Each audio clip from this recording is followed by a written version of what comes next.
The More of Us podcast features real, uncut conversations about life, pastoral ministry, and walking with Jesus. All guests are pastors in the Charis Fellowship, bound by our common commitment to biblical truth, relationship, and mission. We trust as you hear more of us, you'll see Christ among us. Today on our More of Us podcast, we have a pastor, and his name is Jeremy Wike. And so we are so pleased, Jeremy, that you could take time out of your pastoral schedule to be here in the Grace Seminary podcast room. So, Jeremy, welcome. Thank you. Glad to be here. Jeremy is married to Tanya. They have 5 kids, ages 16 to 8. He has been part of the Charis Fellowship since first grade at the Worcester Grace Brethren Church in Ohio, and he enjoys traveling, hiking, sports, and reading. So, Tim, we have a pleasure today to talk with Jeremy and find some things out about him, his family, and his ministry. Yeah, and I've known Jeremy since he was a freshman at Grace College. I was his RA, and he gave me a hard time. So it's possible in this podcast we're going to give him a hard time. So this is payback time in this podcast. Well, it could be. What have I done? What hath God wrought? What have you signed up for today? So glad to have you here, Jeremy. I know you're already being self-depreciating and saying, I guess you're scraping the bottom of the barrel and you'll have me on the podcast. But this is season number 3 for me and Trent. That's right, Tim. And one of the things we want to do a little bit differently this season, we do have our 3 framing topics that we're going through. Tell us about your family, tell us about your church, tell about your walk with Jesus. But we also want to get a little bit more detailed in some areas of maybe expertise with our pastor. So you're not the bottom of the barrel. You're our first expert, Jeremy. You are our pastor for January Breaking Out 2025. This is a special time. Now, the audience will get to decide what he's an expert in after they listen to the whole thing. Very true. Very true. Well, Jeremy, in one of your pieces here in your bio, you said you enjoy traveling. What's some of your recent traveling highlights? Yeah, I was blessed with a 1-month sabbatical this past summer in June. So with my family, we took a pop-up camper and headed from Indiana, went to the southwest of the U.S. And so some of those places we went were Palo Duro in the panhandle of Texas. We went to Bandelier in New Mexico, went to the Wave, which is that famous scene that you'll see in a lot of screensavers and whatnot, and went to Zion National Park, to Angel's Landing in the Narrows and North Rim of the Grand Canyon. Got to go then to Rocky Mountain National Park, to Flat Top Mountain and Howard Peak. Got to send that Monument Valley, lots of those places. And the last 4 summers, my wife and my kids, we go to the Upper Peninsula of Michigan every summer to 12 Mile Beach National Lake Shore and camp there. And so that's a fun tradition we have. We love to be outside, love to travel and see things. And my kids, I think, are beginning to realize they're pretty well traveled, actually. They've been able to see a whole lot. So that's just some of my recent traveling things. Well, and I even saw in a text thread with you in it, you were in Colorado Springs around Christmas time, and I think you were in Arizona just last week. So you're not even covering like even more recent travel. So you're here, there, and everywhere. That is true. We do like to get in the car or an airplane and go places. I love where we live, but also love to see a whole lot of different places for a whole lot of different reasons. You know, I love to travel as well, but I have to say it's always good to come back home. Absolutely. Warsaw, Winona Lake, it's always good to come back. I agree. Tim, do you have a bucket list place that you'd like to travel? Well, it looks like this summer I get a chance to go to Greece and travel where Paul traveled and did ministry at some certain places. So I am thrilled about that. When are you going to Greece? May. Okay, I'm going to Greece in March. Okay. So we'll have to compare notes. Maybe we'll have to do a podcast about Greece. Let's do. Well, and I think we're both going to Alaska for focus retreats in March. So We that are. would be amazing too. So I'm a happy traveler this year. Amen. Jeremy, how about you? What's your bucket list destination you haven't been to yet? Oh, Greece is certainly on there. I would love to go to Santorini at some point. But I would say one bucket list place probably would be the Serengeti. Would love to just go on a tour and see wild Africa. I just think that would be so cool to do. That's great. You and Tonya, how long have you been married? 21 years. 21 years. When I look at you and Tonya, I think these are opposites that attract. Different sizes, slightly different personalities. How has God used those differences for good? How's he wired you differently, and how has he used those for good? Yeah, that's such a great question because Tony and I both love risk taking and adventure. We love to, again, travel and things like that. We wanted to be missionaries in a previous life, and we have some things that make us very similar, but we're also definitely wired differently. And as I thought about this question, I thought like myself through nature and nurture, I am wired for the struggle of life, and my wife is. When the struggles come, she brings all of her emotions to it, and so I tend to plow ahead, and she, as I would like to say, she acts more like a human being. And when things are hard, I act probably more like a robot. So I think about that. One of the most significant ways that I think my wife has helped me, and that God has used that for good, is my wife has helped me with my emotional intelligence without using those words over the course of time through a lot of struggles. I think my family of origin came from a home where emotions were squelched, and you just put your head down, you plow ahead, you follow the rules, you follow those in authority, and things will turn out okay. And that's noble. In fact, the highest virtue in my family of origin was just hard work. Probably one of the biggest insults you could say about somebody is that they were lazy in my family of origin. So I think over the years, with lots of struggle, lots of things that my wife and I've gone through, I think my wife has helped me to develop more than my one emotion. And every guy has that one emotion. Was it anger? It's definitely anger. It's the one every guy comes with, and fully in tow. And she's just, I know I have a long way to go, but my wife, through a whole lot of just kind, gracious, and sometimes firm moments, has helped me expand my repertoire, given me permission to experience grief and lament, even fear and doubt in ways I was probably handicapped before. And I think I've helped her become more grounded in a lot of ways. One thing I just come back to, it's probably come a little more easily to me, is just like to focus on the goodness of God, even when life is hard, when life feels cruel, unfair, when it feels like it's crushing your soul. I think I've helped my wife see like God is still in it. He's still there. He's still present. He doesn't forget. And so I think, my wife's helped me become a better shepherd than I probably would have ever otherwise become, because she helps me to feel the feels of a human being in ways that I probably wouldn't otherwise. And I think it's incredibly helpful in pastoral care and preaching and teaching. And it's helped me become a better husband and father. Yeah, I would agree with that, and the idea that she helps you feel the feels, but we also want to help people feel felt.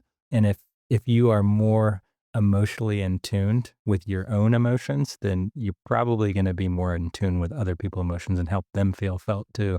That's in marriage, family, and pastoral ministry. So that's why we want our wives to listen to this podcast, right, Trent? We get to praise them for a moment and appreciate in public what they bring to our lives. Yeah, most times we want our wives to listen to the podcast, but sometimes we don't tell them about it at all. That's You know, right. sometimes we just leave it off the radar. Our wives just connected at an event a couple weeks ago. They did. They didn't yeah. really know each other, and now they've made a fast friendship. So that was pretty cool. I got home that night and my wife said, "I met the neatest lady." I said, "Well, who is she?" She says, "Do you know this Tim Sprinkle?" Well, I said, "Well, yes." Have you listened to our podcast? The answer is no. Yeah. Yeah. Okay. But Tonya, I hope you heard that. Thanks for making Jeremy a more well-rounded man. Well, on that note, Jeremy, talk to us about this. And Tim made a comment that you don't have any hobbies. Elaborate on that for us. Wow, what is there to elaborate on? It's pretty self-explanatory. No, I would say this as I thought about that. You're right. My wife teases me about not having hobbies. She's like, listen, we'll spend money. I'll carve out time. And I can't really find anything. And here's the thing. As I think about that, I certainly can't speak for others, but I never dread going to work. I don't find it a burden. I think that times I certainly feel frustrated like everybody else. I certainly know and feel like this could be the day it all falls apart. I think every pastor probably feels that. They probably keep it to themselves a lot and don't say it out loud, but it just things feel so precarious at times, and it feels like it's hinging on one bad decision, and I feel like that's rather burdensome. But I do love to go to work, and Can I just jump in real quick there? I resonate in the phrase that I've used, and my wife and I have both said this. I was like, I feel like we're on the verge of breakthrough or breakdown. And that's how it feels a lot of times in pastoral ministry. it absolutely does. It absolutely does, and it probably the longer you're in it, the less acute it feels, but it still never completely goes away. It's always there. Yeah. Yeah. I know the years of pastoring for myself, whether I was on vacation, whatever, I have to take that phone call to make sure everything is still spinning and everything's in place and nothing's crashing. I feel that pressure. Yeah. And often it is without exception. I come home from a trip just like I did this week, and the updates that I get are always like the troubles, the problems, or whatever. And they were there, they were laying dormant, and all of a sudden I'm gone a few days, and then I'm just and if I let it get to me, it feels like holy cow, it's all coming crashing down.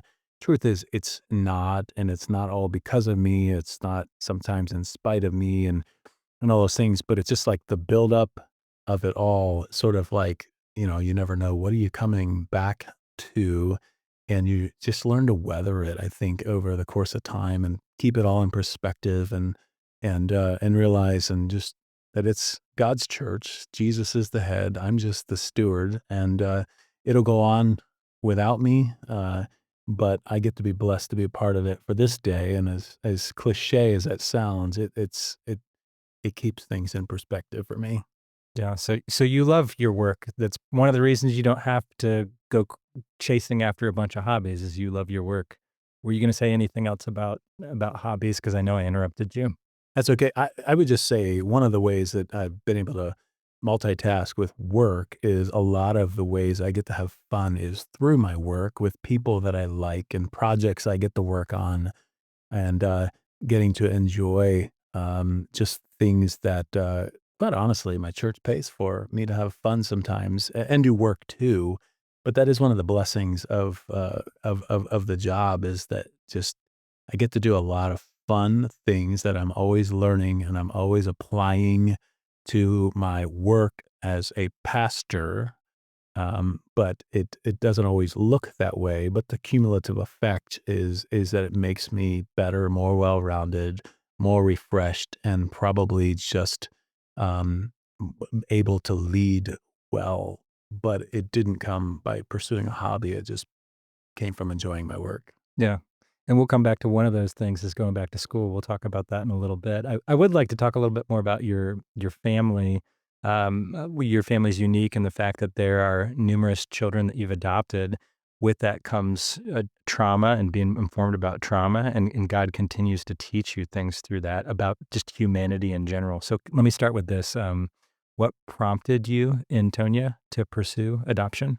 That's a good question. Sometimes I think people are afraid to ask that question. We're pretty much an open book about a lot of those things. We've struggled with infertility for 20 years. To our knowledge, never been able to conceive and have some medical idea why, but always just felt an ethical hitting walls with certain experimental things or things that would be medically invasive. We just never felt like we wanted to cross certain ethical lines. And so just always prayed and that God would give us biological children. He has not. And so we ended up pursuing adoption along the way and still sometimes live with the grief of never having had biological children. But here we are with 5 adopted kids, to raise ages 16 down to 8. So that's a little bit of our journey.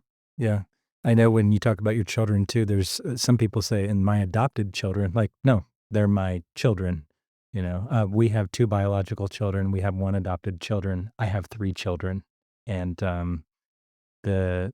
there's stigma around adoption and infertility. And I'm sure that you two grieved and continue to grieve with that.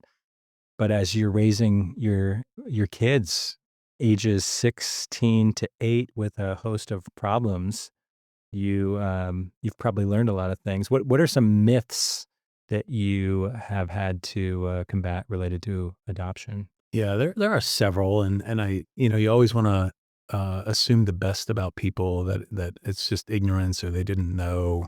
Um, but one of those myths, that a little bit of a reckoning with the evangelical church is, a couple decades ago, adoption was the thing, and it's this picture of God adopts us into His family, and it's good, and we all want more families to adopt, and it's a good thing. But the assumption that came along with it, with some baggage, was just that, you know what, kids without a mom and a dad, if you just give them a loving home and some firm discipline, everything will turn out okay. And that's a myth. Yeah. It is absolutely a myth. Trauma is real, and adoption by definition is trauma, because God designed us to have a biological mom and dad raise us. And when they don't, that is a traumatic experience, and it does have an impact there. But um, the adoption process is hard. It's frustrating. It's expensive.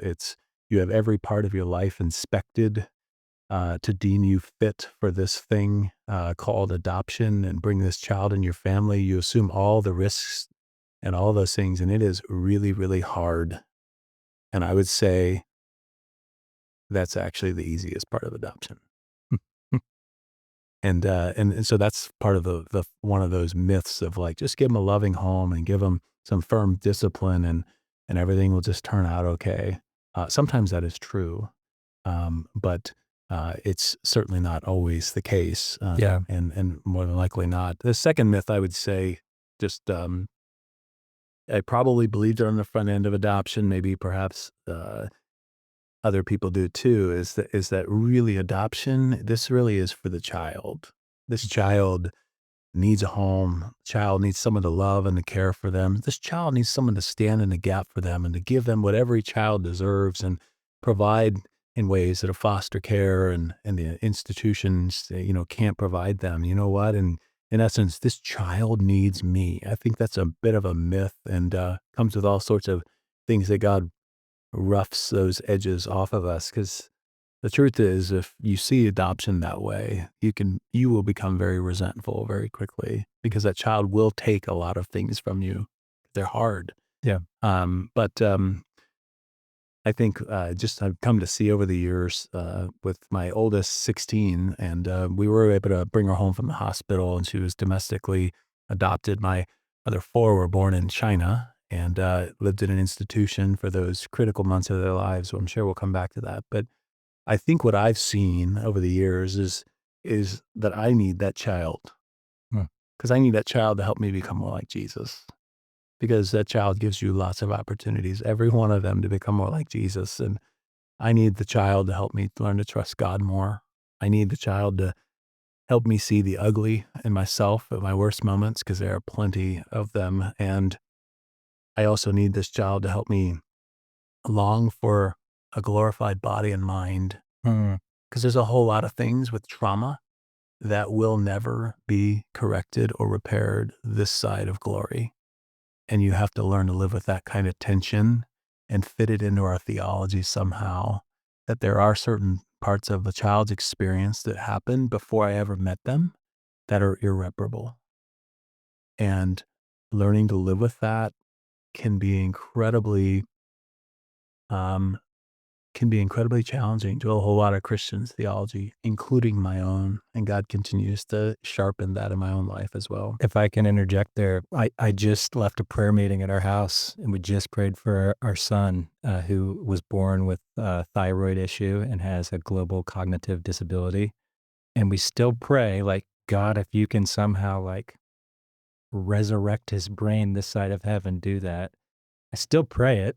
I don't know that I totally believe it can happen, but it could, because all things are possible with God. But we have 8 years of that not happening, So I understand that, like, you still pray, but I'm looking forward to the resurrection.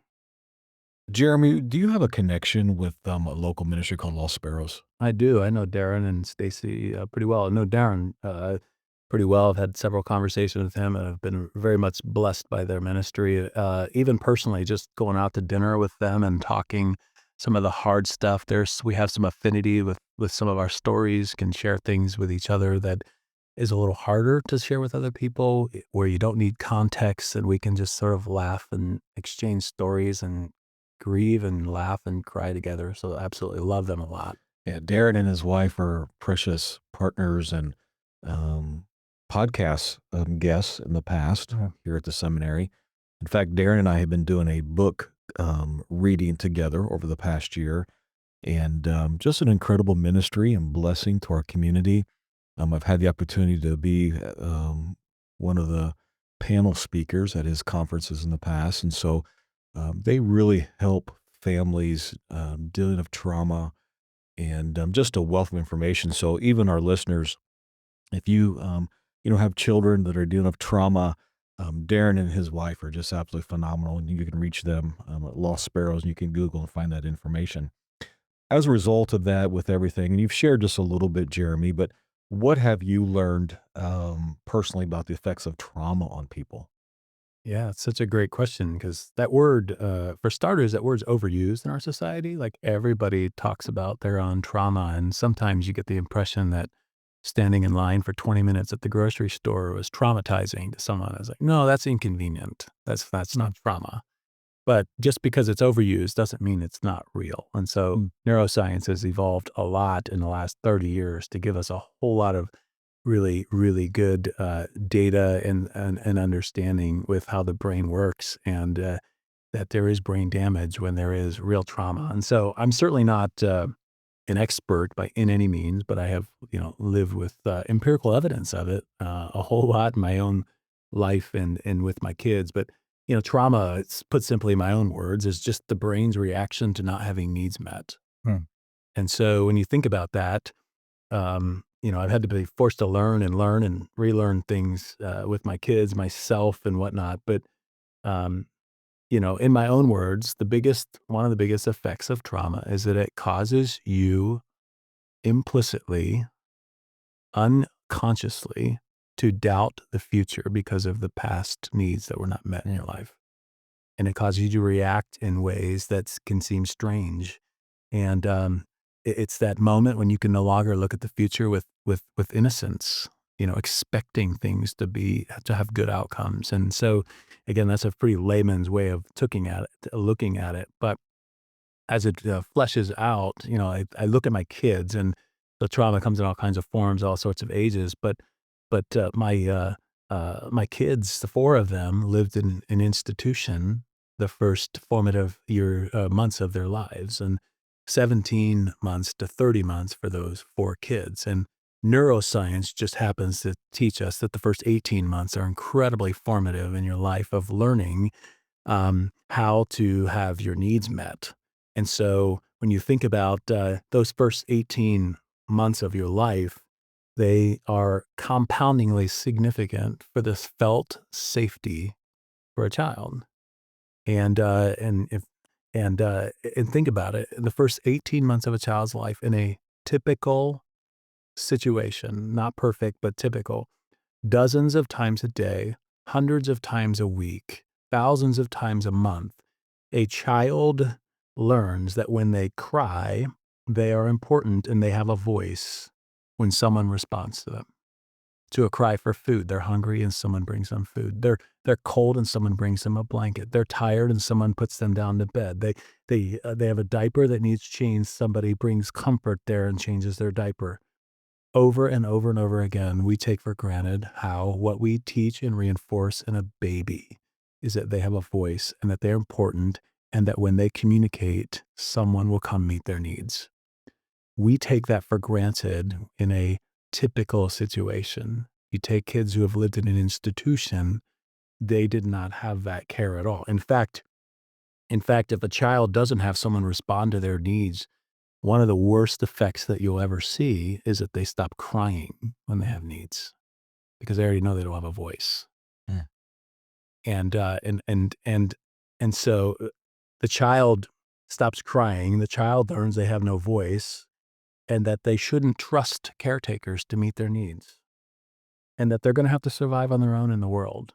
And you think about the dozens of times a day, hundreds of times a week, thousands of times a year that those kids learned, I have no voice, I can't trust anyone, and I'm going to have to survive on my own. That was the world. That was the world in which kids who are adopted, especially those who live in an institution, that's the world in which they come into our families with all of those assumptions. And so I have one of the things I've learned about adoption and some of the training, and I've loved um, Hope for the Journey and used to be called Empowered to Connect conference. Just did that several times and just have really benefited from that. And one of those powerful things that I think applies to all parenting, but especially, with adopted kids and those who have trauma, is when your kids are acting out. I sort of came from the old school thing that I had a strong theology of original sin, and what you got to do is you got to beat the rebellion out of them, right? They need firm boundaries, firm discipline when they rebel and don't do what they said, because we tell ourselves, if they don't learn to respect human authority, how will they ever respect God's authority in their lives? But when you come from trauma and you've learned survival and you've learned you can't trust, it's a really, really different thing. And so one of the biggest things I've learned is this question to ask yourself when your kid is rebelling: is this because they can't or because they won't? It's a really powerful question, because there are times when my kids are just being rebellious and a parent knows, and there needs to be consequences. There's other times in which they can't. And I think a parent, if they're listening and if they are aware of it, can get to the heart of that and say, right now, my kid can't. They do not have all the tools to do this. And what looks like rebellion is actually crying out for a need for safety. And so one of those, the ways in which, when you practice it a little bit, you realize that there's times when they can't. Those are the times you need to attune yourself to your children even more and learn to give them a voice, giving them permission to communicate. What is it that you really need right now? Put the rebellion aside for just a minute. What do you need? And remember that in this situation, especially with kids who came from an institution, but those who live with trauma, remember everything inside of their brain is telling them fight, flight, or freeze, survive, do what it takes, you're on your own.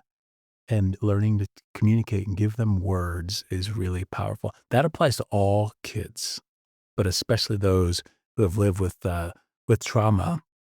And when I do that, it is powerful what we do when we give kids a voice and teach them to communicate and continue to reaffirm, like, your rebellion is not okay. There are consequences for your rebellion, but to give them a voice is incredibly powerful, incredibly healing, and it actually bonds you. It connects you to your child in a really powerful way, and you string together enough of those, and it can be really healing in a lot of ways for those kids who come distrusting of those who are there to care for them. And that's just one of those really powerful things that I have learned about trauma, and it looks very different compared to trying to parent neurotypical kids. I've never parented neurotypical kids, so I can't really compare. All parenting is hard. Yeah. But parenting those kids who come from trauma is different, and it looks different, and it looks counterintuitive in some ways.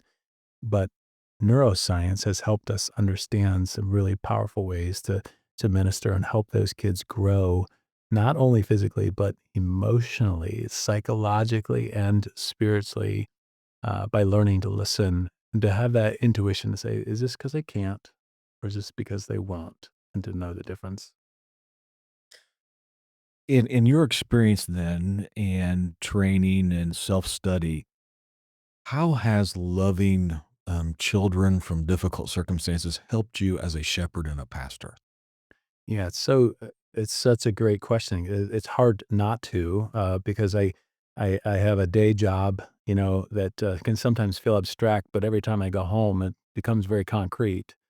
And I think if I think of the cumulative effect of just, again, seeing the need, seeing all of the ways in which my kids struggle for survival, I do read the scriptures differently. I see the commands in the scriptures differently, not as just um, those things that we adhere to mindlessly because God just wants us to be rule followers. But what I see instead when I read the scriptures are invitations to God's goodness, to God's wisdom, even in spite of our sinful state and our sinful world. And it's just changed my perception of my Heavenly Father. He's not a harsh Father who demands conformity. He's a loving Father with our best interests at heart. And I get to see that with my kids, that when they perceive me to be a harsh father who just wants them to conform and do what I say, I am disconnected from them relationally.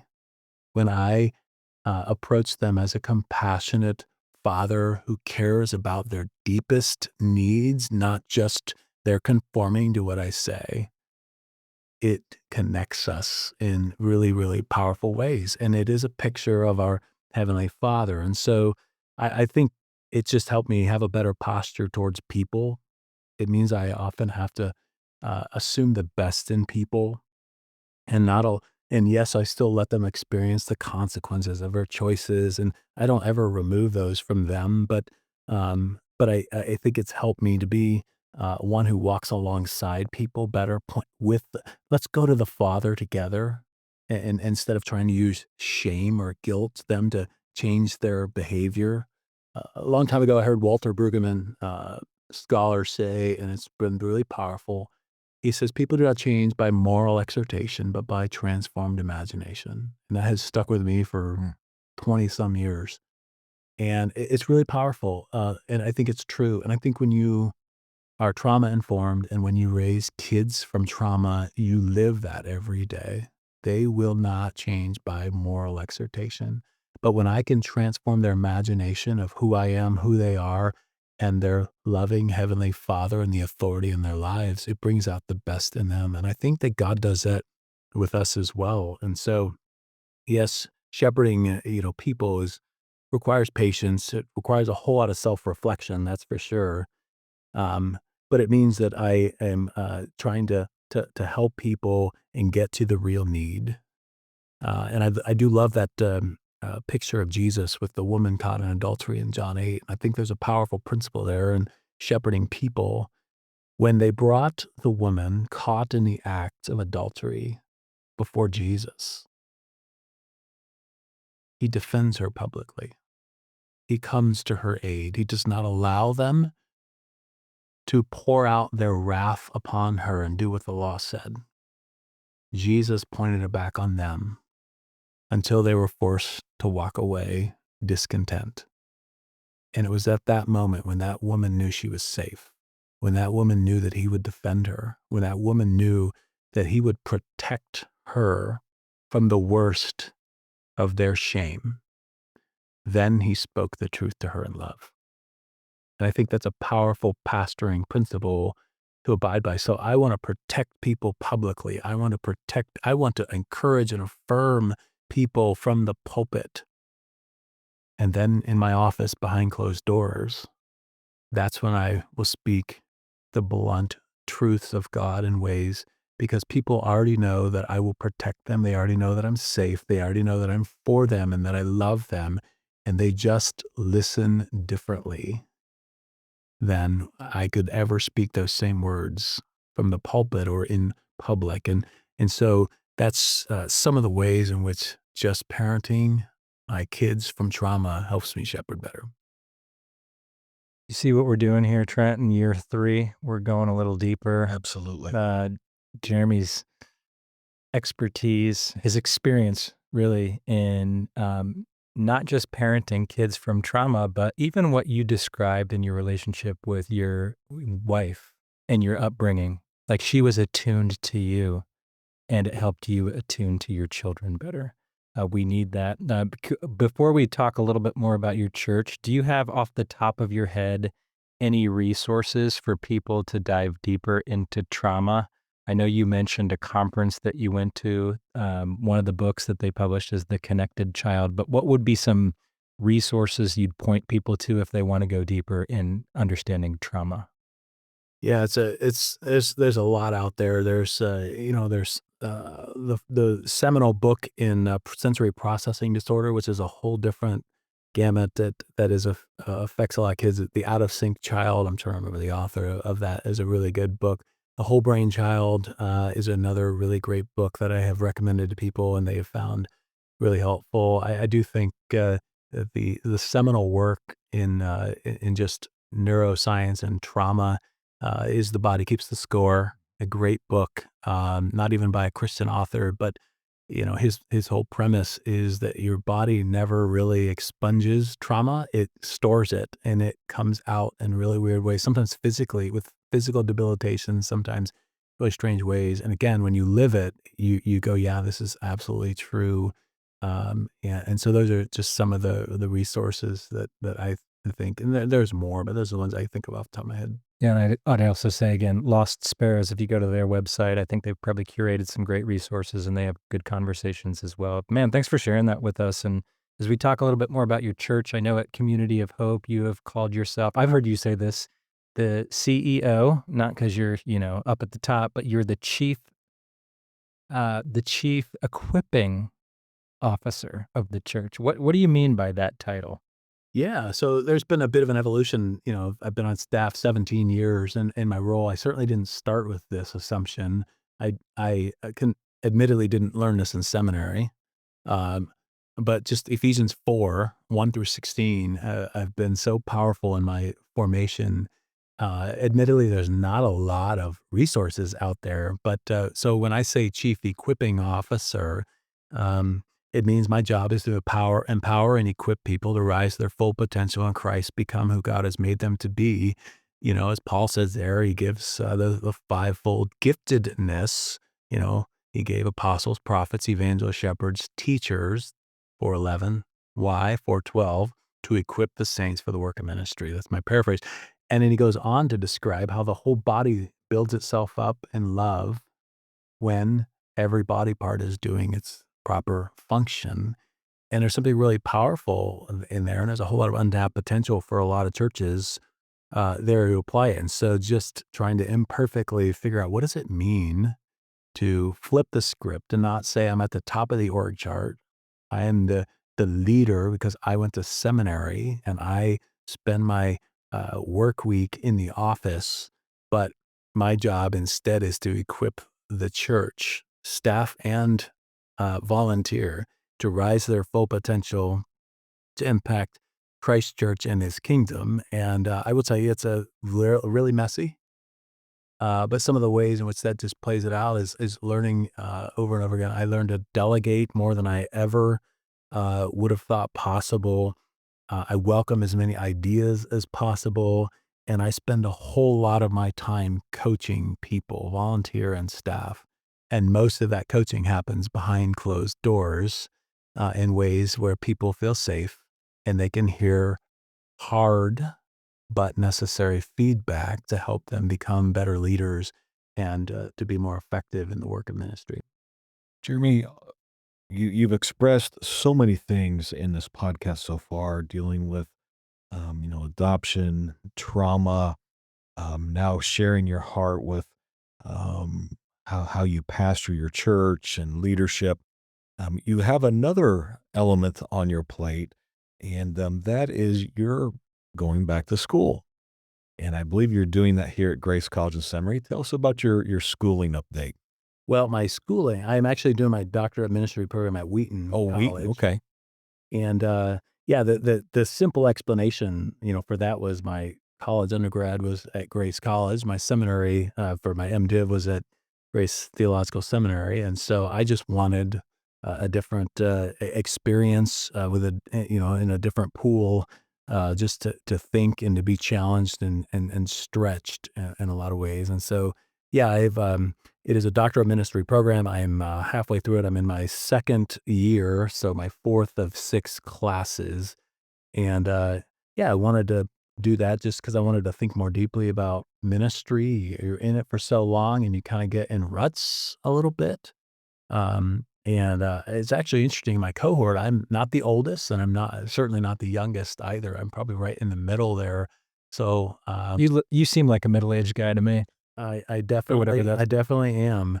But it's interesting how when you have deadlines and assignments and grades, how it just motivates you in a way that otherwise wouldn't. And so I know I just need discipline in my life, and so one of the best experiences of my coursework that I have found in ministry with a very busy schedule, trying to manage it all, is I think one of the greatest benefits is the professor who's an expert in whatever field is able to curate reading material in a way that is profound and impactful, because most of what I read is beneficial. And then you smash a whole lot of reading in a short amount of time on a particular topic. It's amazing how that concrete in your mind dries so much quicker than if I were to just pick up a couple books on a topic and maybe get through them whenever I get through them, because, I have a day job and a family.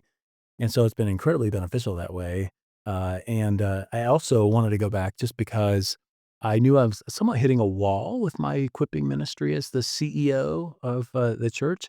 And so I want to do my doctoral research project, some element of equipping there, just to kind of stretch and challenge those tools. Because I kind of feel like I've done all that I can do. And I also realize there's not a lot out there on Ephesians 4 equipping. There's some, but in terms of just really seeing the pastoral vocation as the chief equipping officer, there's not a lot out there. And so I said, well, I'm just going to do it myself. And so that's what I'm hoping to do in the next couple of years.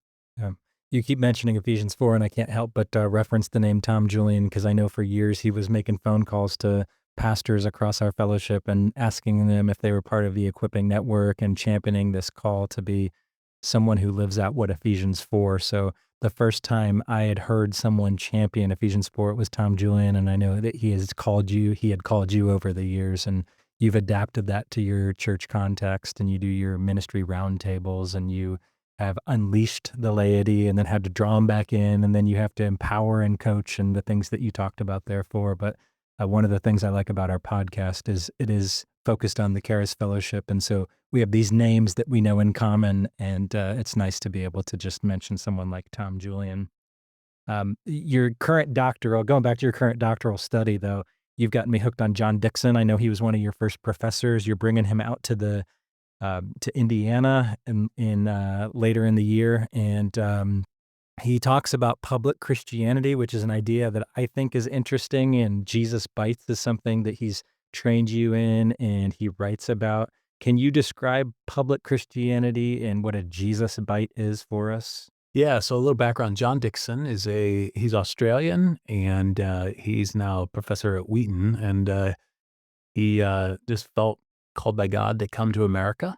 He said a couple of years ago, and Wheaton called and asked if they would come, and if he would come, and he agreed, because Wheaton said, we want you to help prepare us to train leaders for what's to come in America. Because what Australia is today, America will be in 10 years. That's what all the statistics say. And very post-Christian, very different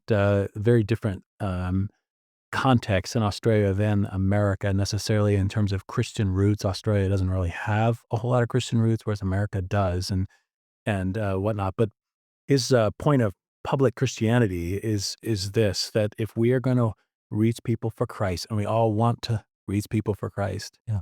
the idea is that we have to learn how to use persuasion rather than power to gain a hearing in the public square, and honestly with individuals, to draw people to Christ.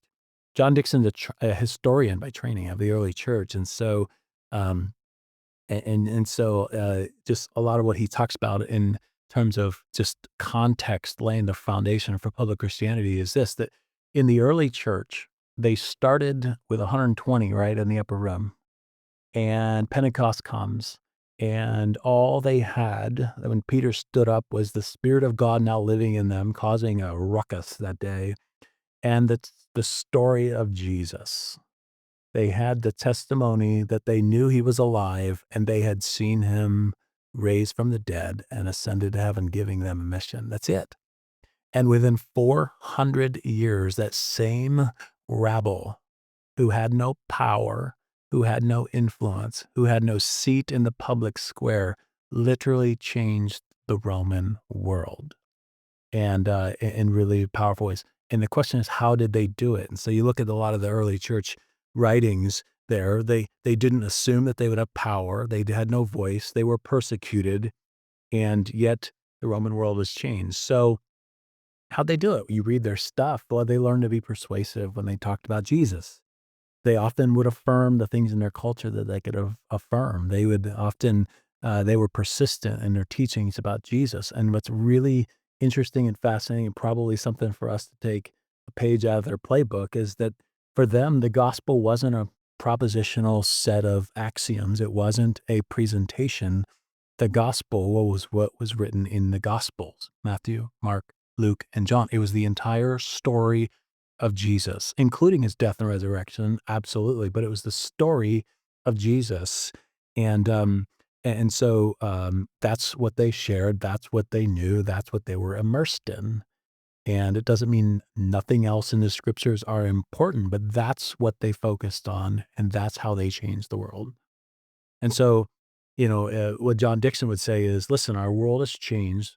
Even in America, the world has changed profoundly. And so if you liken the task of evangelism to a party, we evangelicals, based upon our recollections of the past, we like to think of ourselves as the host of this party, and the culture is an invited guest to our party. And so when you're the host of a party, you have certain assumptions. You get to establish the quorum, you get to establish the menu, what we're going to eat, you get to establish the activities, what we're going to do, and you get to lay the ground rules. If you don't like somebody, you can ask them to leave. If you don't like someone in the first place, you don't invite them. But something is very different. You function differently when you're the guest at the party. When you come as a guest of the party and you walk in the door, what's the first thing you do? Should I take off my shoes or not? I'm polite, I'm kind, I'm respectful. I abide by the rules established by the host of the party because I realize that I'm a guest. It's an honor for me to be there. And Dixon, in his conversation on public Christianity, says the church needs to learn that we are guests at the culture's party. We are no longer the hosts. When we are the hosts, we are brash. We use power to force people to conformity. We impose our will. We impose our value systems. We impose our preferences onto the culture. And last I checked, that's not going very well for the church over the last couple of decades. So when Dixon talks about public Christianity, he says we need to learn to be persuasive in the way that we carry ourselves, in the way that we talk to ourselves. We need to be kind and charitable. But when he talks about gospel bites, he's basically challenging us to learn the discipline of talking about Jesus in under 1 minute. Why not 5? Well, because you don't usually have 5 minutes to talk to people about Jesus. You got a gospel story or something that happened about Jesus, something compelling about Jesus. You got less than a minute. People will usually listen to you, and you might think, well, I didn't get the sinner's prayer in there and the call to conversion in there. And his point is, if you are persuasive and God's Spirit is at work in their hearts, there'll be that opportunity in due time. It is learning a whole lot more patience than perhaps we are often accustomed to. And so that's some of the framework of what he means by public Christianity and gospel bite. So with that concept, how do you see that and the impact in your own personal ministry? Yeah, it's a great question. So I had his class in the fall of 2023, and so just really not sure where that leads and lands us, but I just felt this compulsion to say, okay, well, then we need to take this seriously. And so in 2024, our church, for the first time, we studied the Gospel of Matthew for the whole year. We certainly did not scratch the surface of the whole thing. It was an election year, so we got to study the Sermon on the Mount for 13 weeks, starting in the spring after Easter, leading up to the election. And what's interesting about that, it was incredibly powerful. Our church didn't have fights over the election. We have Democrats and Republicans and people who hate the now president and people who love him in our same church, and yet we found unity in the midst of all of that because we had been studying the Gospel of Matthew. This year we're in the Gospel of Luke, and next year we'll be in Gospel of John. Why not Mark? Because there's a lot of overlap in the stories, and so we're just doing a 3-year sequence there of that. We're also training our small groups, we call them life groups, to pick pericopes or stories in the Bible, in the Gospels, and they have a series of questions that anyone can answer, even someone who's a skeptic or doesn't know what they believe. It's meant to be inviting And then we practice gospel bites there with our small groups. Like, how would you share this story with someone in under a minute? And so they actually put it into practice. And um, for me personally, just immersing myself in Matthew and now Luke constantly, you might think that would get a little repetitive. For me, actually, it's been incredibly clarifying because I'm constantly asking myself when I look at Jesus and asking myself as I study, as I prepare, as I pray, as I preach, as I teach, as I counsel, why is it that broken people far away from God were attracted to Jesus, and why the religious people were opposed to him? And then the contemporary question is, why are broken, non-religious people, why are so many of them not attracted to the church? Because clearly they were attracted to Jesus. What is different? And wherever that gap lies, we gotta get to it and start getting to work on being persuasive and winsome and loving and kind. And that doesn't mean you have to betray convictions or be loosey goosey with truth, but it is a posture that is really different and really powerful, and has been really galvanizing for our church to keep the main thing, and the main thing is this: Jesus. Amen. I'll tell you, I've appreciated getting to hear from John Dixon and learn from him through his podcast. This spring, the men's group at our church is going to go through his book, The Best Kept Secret on Christian Mission, which sounds like a dull read, but it's a walkthrough of persuasion and public witness, and it gives great examples of Jesus bites or gospel bites. So I'm looking forward to developing that with the men at our church. We have a few questions here at the end that are just kind of quick hitters about your soul, the care for your soul. So you got family, you got church, you have school responsibilities. We didn't even mention that you're one of the leaders of the Charis Symposium. It's a lot going on. So what disciplines have you set in place to guard your heart from distraction, burnout, despair even? Yeah, the first is I have no hobbies. So, but in all seriousness, I would say this, that some of this is rooted in my own life story and experiences. But I talk to God all the time, and I just it is very natural to me. Um, and I would say one of those big disciplines I have is I catch myself in my self talk. And when I catch myself becoming cynical, or when I catch myself filling in gaps of information of which I'm actually not sure of, I think God has just been acutely um, um, kind yet firm in reminding me to really believe the best in people, and also remember that they're broken just like me. And so a lot of times, somebody says something and it hits my ears wrong, or somebody says something that's kind of half joking, but how much of that was really true or whatever. It's easy to become very jaded or cynical towards that. It's easy to fill in the gaps and figure out, well, they said that about me because, or they just don't understand, whatever. And I catch myself filling in those gaps. And one of those really good disciplines is to say, I'm not going to fill in the gaps. Hmm. I'm going to assume the best. I'm going to assume I don't understand, and I'm going to assume that there's something here that I'm missing. And then if I really, really am bothered by it, I'm going to go approach them about it and say, listen, this didn't sit well, or help me understand, or something like that. And it's shocking how often I gain clarity. Sometimes I was completely wrong, just absolutely wrong. And I need to repent of my jaded arrogance there, or just misjudgment of somebody's character. Sometimes they are shocked that I would ask, and they give me insight that's really valuable into their soul. And sometimes it gives me clarity, and then we need to come to it gives me a chance for deeper understanding, and perhaps maybe we need to reconcile some conflict there, but I've initiated it, and I've learned to run toward conflict, not away from it. And it's not comfortable, it's not fun, it's not easy, but it is incredibly fruitful in my spiritual journey there as well. But um, I also, things for my soul, I travel. I like to get away. I've created opportunities not only with my job, but with my family and just lots of reasons to get away. It is good for my soul. Everybody wins, when Pastor Jeremy gets away. In a lot of ways that God just speaks to me so much clearly when I'm out of my routine than often when I'm in my routine. Um, and I've just, uh, I've realized over and over again when I learn to worship God in all sorts of different occasions, under all kinds of stress or whatever, everybody wins, and I just hear God very differently. Um, and I think also just for my soul, avoiding despair. Um, I don't mean it to sound self-righteous, but I think I've just seen God's hand at work and be faithful so many times in my life through a whole lot of stress that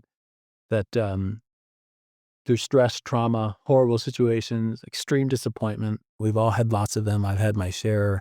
I think I've seen God's faithfulness so many times that I catch myself sometimes when I'm like dealing with really hard stuff.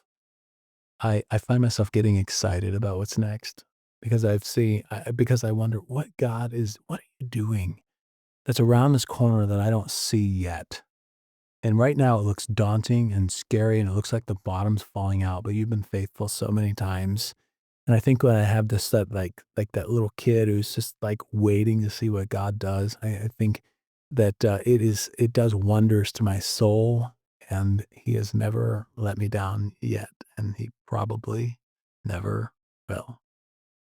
Um, Jeremy, you've been preaching on the practice of simplicity um, in the next couple of weeks. And so, how is God using simplicity as a spiritual maturing process in your life? Yeah, I mean, you think about simplicity can mean a whole lot of different things, and so when I think of simplicity as a spiritual discipline, I think of just like keeping life simple, letting go. But I think to set the framework as I think about it, like I'm sort of at that point in my life, in my mid 40s, where I've long since realized I'm not as great as I thought I was, not as skilled as I thought I was, not as talented, not as coveted, sought after, that I once thought it was. And I often tell myself, you know what? I really thought I would be more spiritually mature at this stage of my life than I am. I really thought the spiritual journey would be easier than this. I really thought that I still wouldn't see this much ugliness in myself as I do. And those are just humbling things there for me um, to always come at life at. But um, when I think about simplicity, I think of it as a posture of life. There's a guy that I played football with. He was a year younger than me in high school, and he just died of cancer this week. And I just happened to see Mm. on social media. I mean, these things happen. Those are sobering moments that keep life in perspective, and remembering my day is coming. Um, and and and I ask myself, has God given me all I need or not? It's a simple question.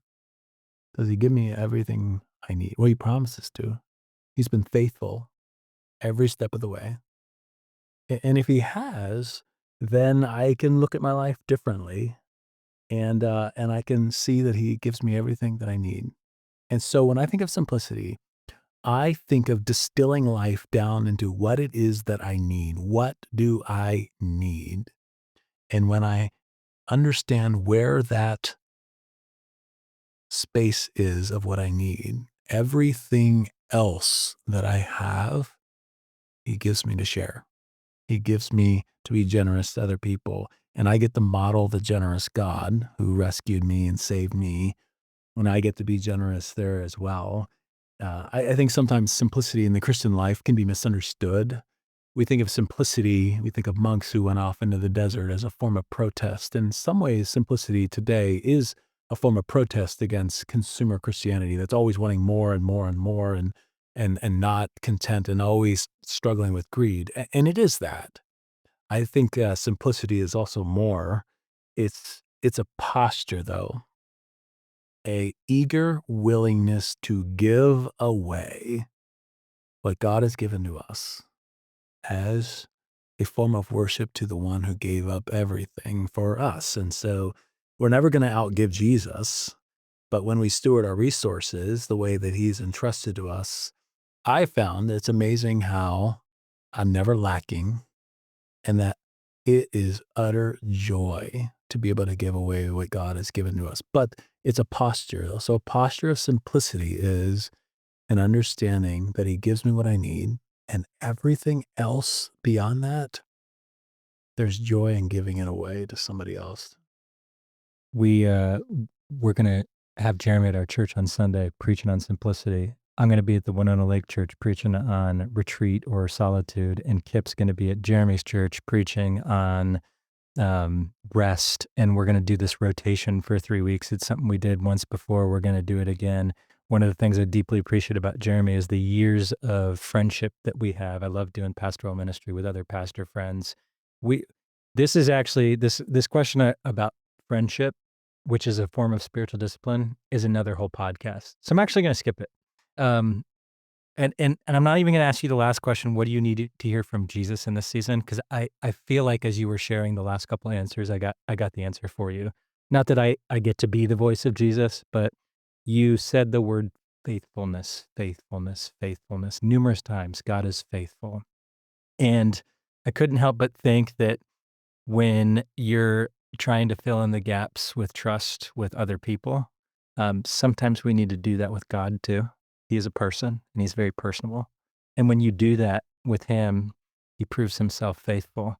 And I just had the verse from 1 Thessalonians come to mind. So this is my final word to you, Jeremy. Now may he sanctify your whole body, soul, and spirit. And he is faithful and able to do it. Tim's paraphrase. 1 Thessalonians 5:23 and 24. He is faithful. Fill that gap in. You'll see it again. Amen. Thanks for being with us today. Jeremy, it's been a pleasure. Thank you so much. And I know it's been a blessing to our listeners in the Charis Fellowship. They have heard a little bit more about you and just kind of hearing what's going on in your life and ministry and adoption and trauma and so much stuff today. So thank you, Jeremy. Glad to be here. Thanks for having me. This is Dr. Trent Lambert from the Center for Thriving Leaders at Grace Theological Seminary, along with Dr. and Pastor Tim Sprinkle from Leesburg Grace Church. Thanks for listening to our conversation with Jeremy Wike. The More of Us podcast recognizes that we are not alone. We lead best when we walk with others. Join us for more of these talks by subscribing today. God bless you. He is faithful.